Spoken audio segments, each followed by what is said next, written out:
I'm Jude Schulte, and this is Carrie Holland. First of all, we want to thank you for spending your time with us tonight. Carrie, would you like to introduce yourself to the crowd? I am Carrie Holland, the Executive Director. I've been the Executive Director for 10 years, and it's been a pleasure. Good. The Clearinghouse was formed in 1981 and started in a spare rent-free church basement. In 2015, you guys purchased and moved into this building at George Street in Aurora. Could you share the client experiences before 2015 versus the services and the experience they receive today? Yeah, the experiences was that they were getting a nice size groceries, but I mean they were getting maybe 4 or 5 Kroger bags full of groceries. We didn't have the space to be able to take larger donations, so meat was scarce at that time.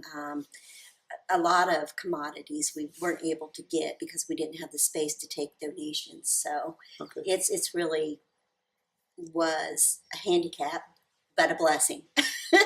And today, do you have refrigerated product now? That you're saying that you didn't have meat then, and now you do? Absolutely. We have a walk-in cooler freezer that was paid for by the city of Lawrenceburg and Rising Sun Regional Foundation. And with that said, we've also got a grant in for another one because we need more, especially with the new programs that we're starting. Fantastic. How often does a new client walk into the pantry? Daily. Daily? Okay. Yeah. That's great. What is the typical client reaction the first time they walk in and receive the help? Very thankful.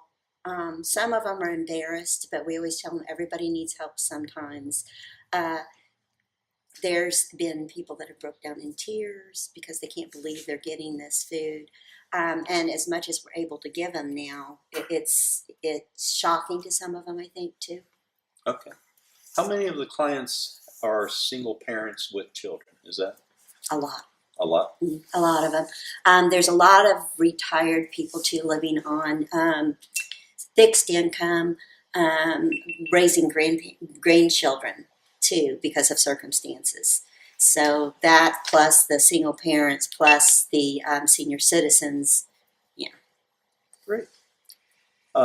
Just recently, since we have clients, I know you can't use any names, but you have clients come in daily. Could you give us an experience of basically why they need the service and how we help them out? Yeah, with everything that's going on with the government, it's affected some of the government workers. And we had a lady come in that was a government worker, and she kept saying how embarrassed she was. She had to come to a food pantry, and we reassured her. In fact, me and Gabby both gave her a hug, and she was crying. And she said, "I can't believe you guys do this for people." I said, "Yeah, we do." Yeah, she was very thankful to be able to get the food. She says, "I just don't have anything. I don't have money to pay bills. I don't have money to get food." She was very thankful. Oh, good. In recent months, the Clearinghouse has experienced accelerated growth in many areas. Could you share the areas and why? Why have you seen the accelerated growth? Sure. The biggest growth is the new program that we started, which is the Mobile Pantry Right to You resources. Okay. It started out with, we were going and there was 200, then there was 400, then there was 600, then there was 800 families. And now Gabby says we haven't got an exact count, but she believes it's up to about 2,000 families. And that just like it grew from October until, this is what, February? March. It's going to be April tonight. It's going to be April tonight. Plus we're doing Ohio, Ripley, and Dearborn County. So do you take it to their residence, or is it to a location and they come to the location? Most of the time it's to the subsidized housing, to the senior housing. We have taken it to Ivy Tech and to the parole office for them. But yeah, we're taking them to the housing complexes. Now there's too many people for us to take it to individual houses. We'd love to, but we don't have enough help or vehicles. I see where the warehouse, and being within here today, I see where the warehousing has grown. What has enabled you to be able to grow to that size? Purchasing this building has warehouse shelving, in which we're in need of more warehouse shelving. Actually, we've kind of outgrown our warehouse. We had some local businesses, Crescent Brewery, that's allowed us to store some skids at their place. But yeah, and plus large donations. We have been blessed with the Free Store giving us fresh fruit and vegetables on a monthly basis for our clients. Okay. A lot of local businesses have started food that manufacture food have started donating to us too. Fantastic. I noticed that the SOS numbers are growing also. Is that Mm-hmm. how many schools and how many children are you?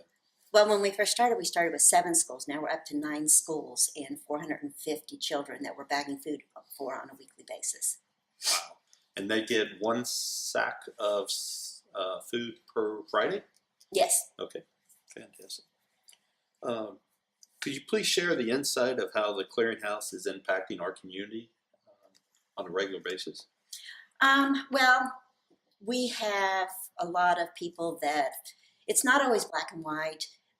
They're, for one way or another, they're not able to sustain their basic daily needs. And the Clearinghouse is striving to help people do that by giving them food, toiletries. Also, we have homeless bags for people that are homeless. That's a big thing too, that we give, that just something till they can find something to live. We give them a little bag full of toiletries and different things like that. Okay. Curious what the impact of tonight's donations are going to be within our community. Tonight's donations will help us to be able to grow, to be able to sustain our programs that we have, like the mobile pantry, the sacks of snacks, the rescue bags, all of that. And like I said before, our programs grow. It seems like they grow on a daily basis around here. Okay. In closing, would you like to add any additional information for our guest tonight? If it wasn't for the wonderful funding from the community, we wouldn't be able to have wonderful people like Gabby Giral, who manages the stores and does our mobile pantry.